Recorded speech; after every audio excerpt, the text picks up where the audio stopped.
Aïcha mi ngoog ginnaaw suñu partenaires yi dañuy dalal professeur Danfakha dans le développement personnel léegi bu ko defee rek professeur ñu waxtaanee thématique bi nga indi tey mu di motiver oui flatter ou pousser au suicide non. waaw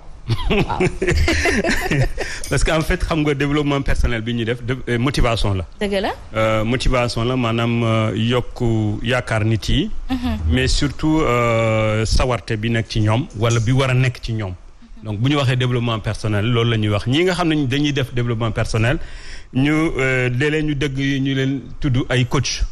ñeneen am na ñoo xam ne dañu ne coach professionnel ci wàllam liggéey wala coach de vie ci wàllam diggante doomu aadama yi enfin ay couple souvent jigéen góor ak jigéen ainsi de suite nga dégg ay coach sportif comme coach Moussa. donc souvent loolu dafay indi souvent jaxasoo peut-être pas encore Sénégal parce que bariwul fii mais boo demee dëkk nasaraan yi di nga gis ne ñu bari kon sunu seetkat yi maanaam li ñuy wax charlatan yi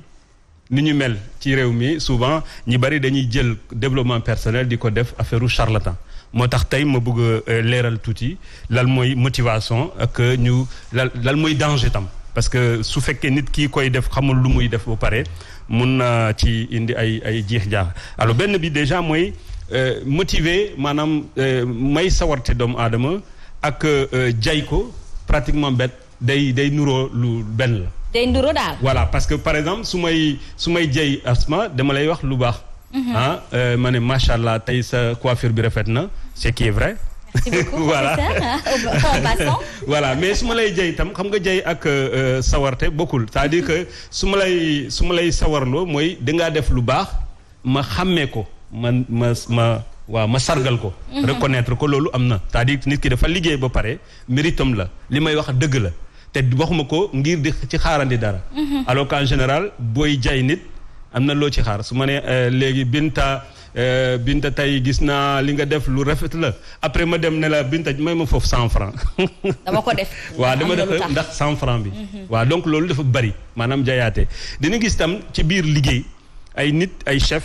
ñuy bugg a motiver ba nit ki sànkoo boppam maanaam du noppalu day dem ba stressé keroo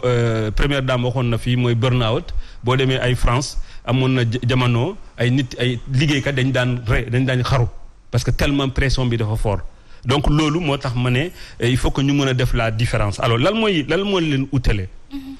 déjà comme ni ma ko waxee sawarloo nit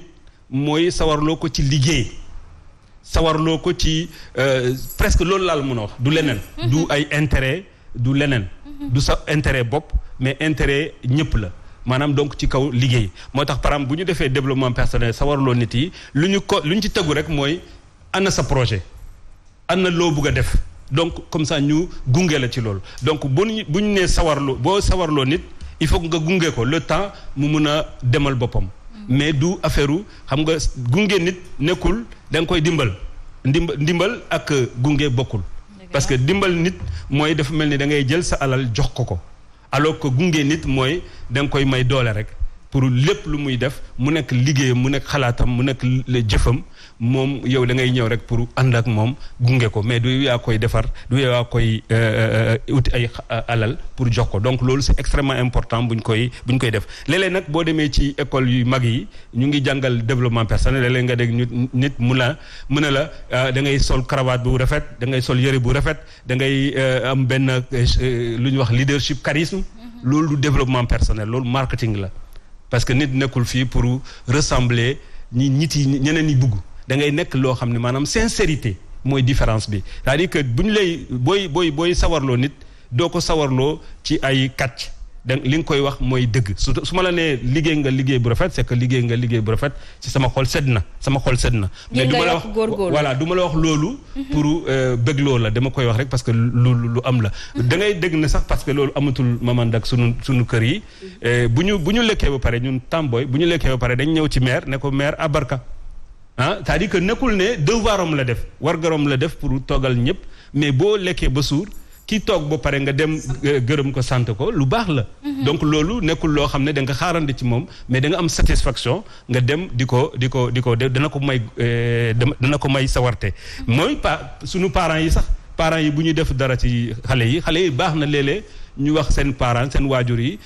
papa kontaan naa ci li nga def ci man nekkul ne dafay xaarandi ci loolu mais dafay gën a tax mu gën a encourager parce que coono yi muy daj ci yooyu dina gën a tax mu gën ko supporter donc loolu am na solo alors lu tax souvent jay baaxul parce que naxaate la ah da ngay nax nit gëmloo ko loo xam ne amul maanaam boo ko buggee wanee ko mbëggal mais du bëggal bu sincère boo ko buggee xaritoo du xaritoo bu sincère parce que li nga ci xaar mooy loolu donc loolu arnaque la donc ñetteel bi mooy li nga xam ne moom poussé nit pour mu rey boppam fii macha allah amagul Sénégal mais boo demee dëkk tubaab yi da ngay gis am ñoo xam ne ay secte lañu ay guru lañu dañuy jël ay nit di këf seen xel même terroristes yi bu ñu waxee terroristes yi ay forme motivation la da ngay dem ba doomu aadama bu dee moo ko gënal dund wala mu jël boppam rey boppam pour ay une cause donc dafa fekk ne dañuy def lavage de cerveau donc souvent loolu dañuy transmettre lu dul xam-xam maanaam c'est de l'ignorance dañ lay gëm loo xam ne amul pour mun a këf sa xel donc loolu mooy pousser souvent da ngay gis ñoo xam ne c'est des grands motivateurs mais motivation ñaari yoon la soit nga may sawarte doomu aadama yi pour ñu def lu baax wala nga may leen sawarte pour ñu def lu baax ci yow wala nga may leen sawarte pour ñu def lu bon donc en général ñun lu ñu wax ci plateau bi ci Subatel mooy fexe ba nit yi am sawarte pour def lu baax ci ñoom pour def lu baax ci société bi donc loolu la ñu conseiller en général du ay affaire jaayaate du loolu donc saa yu ma la waxee Asma c'est très bien c'est parce que précisément li nga def lu baax la et c'est sincère te xaaral ma dara ci yow donc loolu mooy pour nga continuer di def li ngay def loolu moo baax ci Subatel loolu moo baax Sen TV moo baax ci askan bi te loolu mooy war a nekk loo xam ne ñun ñëpp war nañ ko mën a def bon maanaam kañ nit ki dafay yokk góorgóorlu waaye kañ ka ci dëgg ci loo xamante ni mi ngi ci bay waaram ba tax ne moom du teggeeku wala du teggi yoon te du yéeg coono yoon wi dëgg la voilà exactement très bien Maman Ndak mooy dooleel ko voilà maanaam dooleel nit may ko force pour mu dem booster ko dëgg la xam nga sëñ Cheikh Ahmed Tidiane Sy yàlla na yàlla yokk leeram dafay wax ne ki ci waar wi di bay buñ koy woyal di ko woyal woy pour mu bay nee na tiitaru taxul dañ koy woy pour mu yokk njàmbaaram xam nga Asma liggéey ba pare nga ne bien fait tu es toute jolie sa liggéey bi rafet na macha allah ni nga waxee ak nit ñi comprendre nañ sa comportement loolu dafay tax mu rëgëyaardir mu yokk mu am courage u àggale boo gisee mag ñi daan kañ nit ñi bu ñuy dem guerre di leen tagg di la wax sa maam musul daw musoo def lii bi xare amee sa maam dafa taxawoon par exemple ñu ngi indi les femmes de Nder lan moo taxoon ba léegi ñu leen di citer parce que ay jigéen lañu yoo xam ne dañu bañoon ku leen noot góor ñi dem ñu ginnaaw leen ñëw ci seen gannaaw ñëw jigéen ñi bañ ñu noot leen def leen ay jaam yóbbu leen feneen par rapport ak seen juddu ak seen deret ñu préféré dugg ci nekk taal ko rey fa seen bopp exactement que ñu nekk ay jaam loolu honneur la boo xam ne ku ci bokk da nga koy bàyyi xel suñ la koy waxal nag waxuñu la ko pour nga tutur pour nga xam ne am na foo bokk foo xam ne da nga war a bañ très bien c'est très important Bintaba dafa mel ni lii dañu koy soxla te comme professeur ni mu ko waxee ça se ressemble léeg-léeg nga gis nit boo xam ne day jay nit ngir rek toucher égoam caresser dans le sens du poil te loolu peut-être mooy effet négatif bi professeur di naan non ñu bañ loolu waaye tamit bu fekkee da ngay kañ Bintaba mi nga xamante ni mi ngi ci yoonum góorgóorlu ngir mu yokk góorgóorlu ndax li muy def am na njëriñ jeexital yu baax ci askan dafay baax foo ko nit ñi dissocier loolu voilà Asma kañ moom je pense que si tradition bi la bokk si société sénégalaise la bokk da ngay xool sa borom kër sax yenn saa yi boo ko bëggee atteindre wala nga neexal ko da ngay dem ci santam dàkkantal ko yenn saa yi sa doom sax pour nga encourager ko il faut nga dàkkantal ko wax ko bu ko defee mu mel ni benn piqûre wala benn jom boo xamante ne def nañ ko ci moom dafa baax itam Asma motivation dafa baax parce que nit ki day am benn force bu nekk ci moom day dem ba yenn saa yi day douter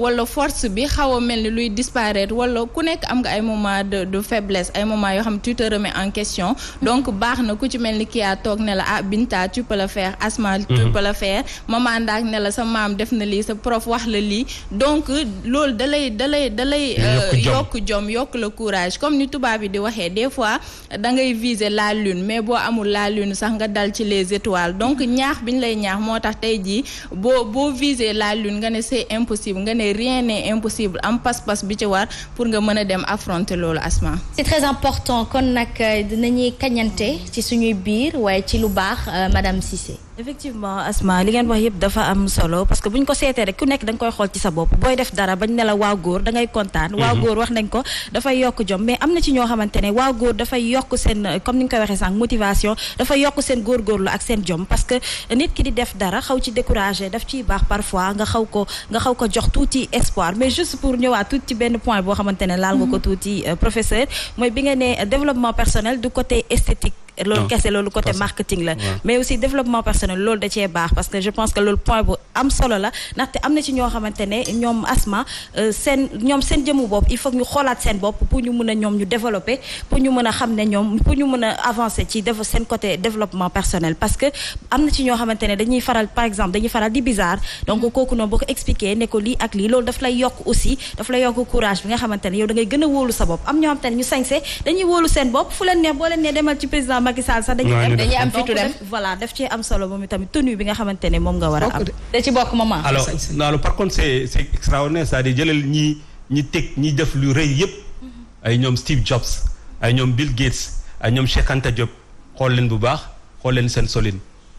donc ça veut dire que c'est important li nga wax am na ñoo xam ne dañ ko soxla c'est de l'aide mais moo tax ma ne développement personnel du aider man su may def développement personnel defuma ko pour dimbal la dama koy def pour gunge la parce que dama gis dara ci yow su ma gisul potentiel ci yow du ma intéressé li may def mooy fexe ba nga yëg sa potentiel yow. Très bien. Et soo yeggee sa potentiel loolu yëpp c'est des artifices c'est des secondaires ça ne veut pas dire que c'est pas important mais c'est secondaire. kon maanaam professeur. xëy na naam bu fekkee ni nit ki da nga koy bàkkal ay mën sañse ak yooyu noonu. xëy na tu pousses plus rapidement la personne vers justement le mauvais côté. le côté négatif du boost. non que le côté pas du positif. tout c'est-à-dire si tu le pousses vers loo xam ne accessoire la. accessoire benn jour mus naa toog ak Collé Sow Ardo. la grande dame. très bien. mu ne ma suñ ko laajee lan mooy mode. mu ne li ma sol mooy mode. man Collé Sow Ardo li ma sol. loolu mooy mode. Ça m'a beaucoup fasciné parce que kooku c'est une femme d'une grande styliste. Grande dame. Mais su la waxee loolu ça veut dire que justement c'est ce que tu aimes